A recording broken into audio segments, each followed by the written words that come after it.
Hello, my name is Ulysses Osha. I like to talk about American presidents, and I'm continuing with my discussion in honor of Black History Month. Excuse me. Excuse me. So I had in an earlier video I'd reached how chattel slavery became established the um, with the laws in passed by the Virginia House of Burgesses in 1662. That's Partus Sequitur Ventrum, which established um, that a child inherited the slave status of its mother, right? And also in combination with the anti-miscegenation laws first passed in Maryland in 1661. Yes, Maryland is very notorious as a uh, you know an abysmal history with regard to subjugation of black folk. Um, so you could see how they tried to come and the white cops came to try and subjugate me in my own home. They came like slave catchers, like a lynch mob on May 16, 2023. I digress. But please, I've been discussed. Yeah, we could watch my videos. I've talked about how I was assaulted. It was a hate crime by Montgomery County Police. And I was a victim of a hoax called a swatting, a false emergency in my own home. The police had no arrest warrant. So in any event, again, I'm trying to honor Black History Month. So I'm just discussing how um, the transition from when slavery was first made permanent and codified in the colonies in Virginia, Maryland, and the other places. Um, so there was the anti-miscegenation laws passed in Maryland 1661 between 1661 and 1664, and then Virginia also passed its own anti-miscegenation laws in 1691. And I talked about the first black people who were made permanent slaves. Right? Remember, the first Africans who came were in the Jamestown colony in Virginia in 1619. I'm talking with respect to only the British American colonies. Right, there was already slavery of Africans in uh, in Latin America. I'm not talking about that. I'm dealing with America right now. That's the British America.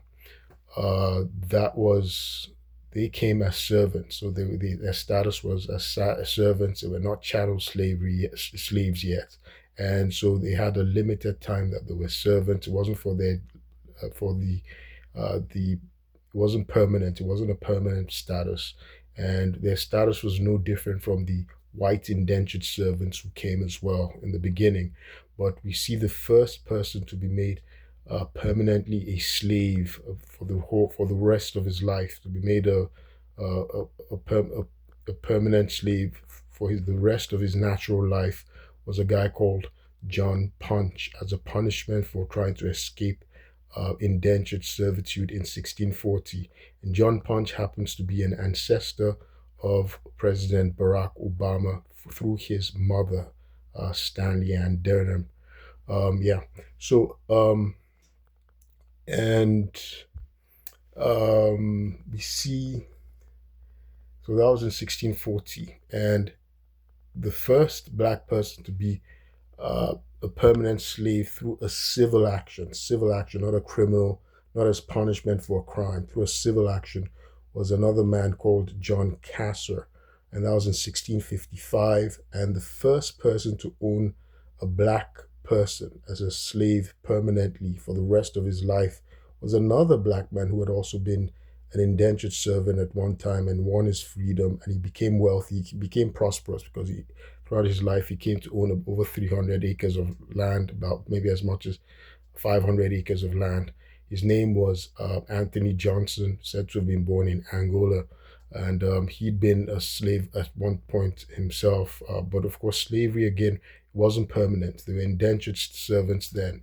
So much later on, by the 17th century, people started, the chattel slavery became established and institutionalized. So by the time of our founding fathers, that's what I want to discuss today.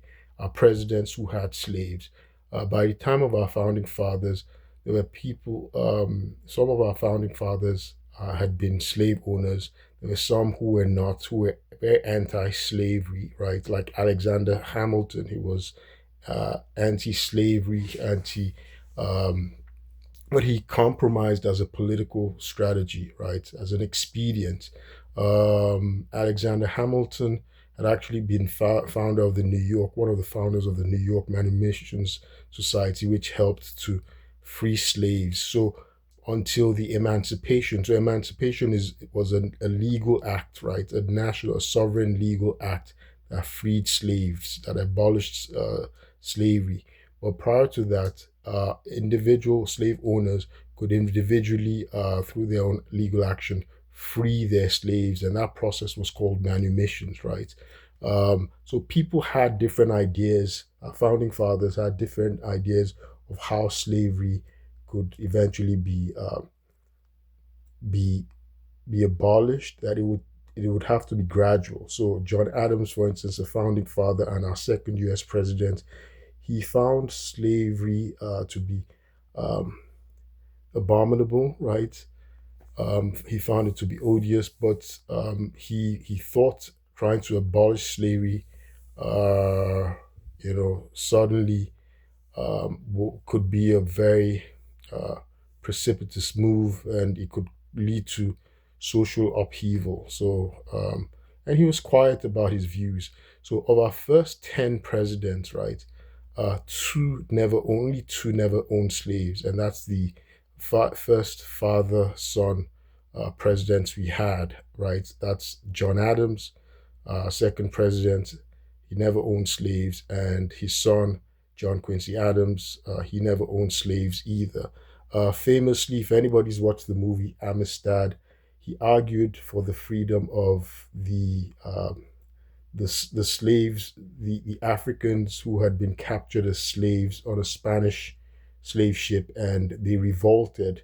He argued for their freedom, and he won it at the in the U.S. Supreme Court. That is true. That was after his presidency, right? Uh, John Quincy Adams is the only American president who took a job as a congressman after he was president, right? Because back then, during their times, the presidents didn't have a pension, right? They didn't have a pension. And if you became a president, it impoverished everybody. They became bankrupt. From George Washington, they became insolvent. George Washington, Thomas Jefferson, James Madison, James Monroe. James Monroe died broke and forgotten in New York. He also died on July the 4th, just like um, uh, uh, Thomas Jefferson and John Adams, but he died 5 years after them, right? Thomas Jefferson and John Adams famously died on the 50th anniversary of America's independence on July the 4th, 1826. Uh, James Monroe died about 5 years after them on July the 4th as well in New York, broke, but nobody remembered him. So only John Quincy Adams and John Adams never owned slaves of the first 10 presidents, right? And again, of our founding fathers, Alexander Hamilton never owned slaves. He was against slavery, he wrote against it. He thought, in fact, he wanted blacks, Africans, to be armed uh, during the Revolutionary Wars. He thought blacks had equal intellect with white people, with white men, because around the time chattel slavery now became prevalent, people started coming up with all sorts of racist dogma to justify the institution of slavery. Alexander Hamilton was against that dogma. He didn't support it. He didn't. He debunked that dogma. He never owned slaves, but he did transact in the purchase of slaves on behalf, because he was a lawyer, on behalf of his wife's prosperous family. He married into the Schuyler family, a rich family. Uh, they had owned slaves, and of course, yeah. So Benjamin Franklin had owned a couple of slaves. He freed them. He later became a fervent abolitionist himself. That's Benjamin Franklin. Um, so George Washington owned slaves. He freed his slaves upon his death.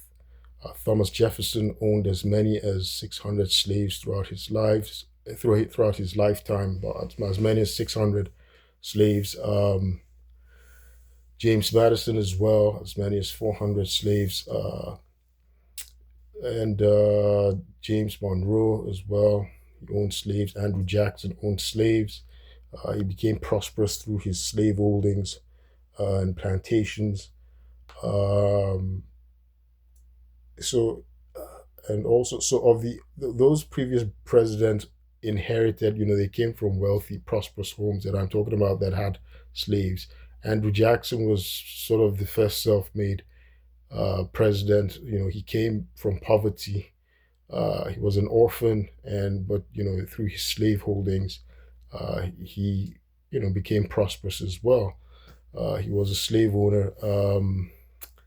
Who else? Uh, you know, William Henry Harrison had owned slaves. He was a Virginian. John Tyler, as well, a Virginian, owned slaves as well. Um, by the way, John Tyler was the only president, during the secession, during the Civil War. He seceded and went with the South. He died shortly after. He joined they had their Confederacy, whatever, and like their legislature, their legislative body, but he died shortly after the war started, or maybe it was but he did secede with the South, and he's the only president whose coffin was draped uh, with a foreign flag. He had the flag of the Confederacy, you know, draped over his coffin, his casket.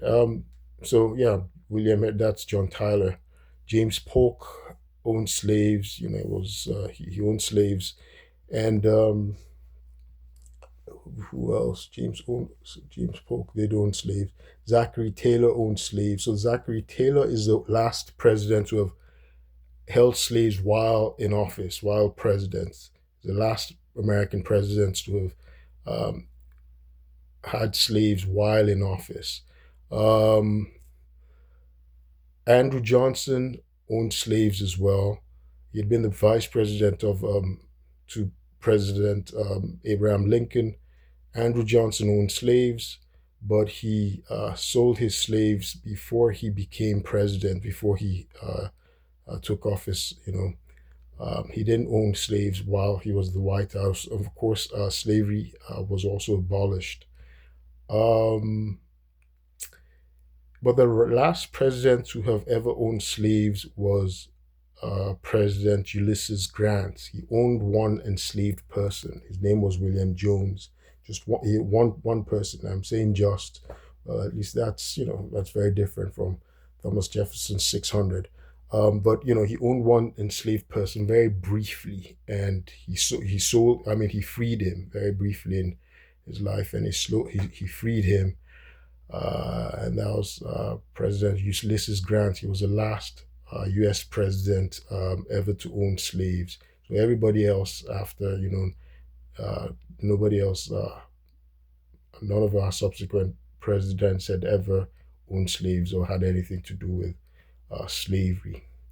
So just let me keep this short, and I will continue with my discussion on, in honor of Black History Month. My name is Osha. I'll keep you posted.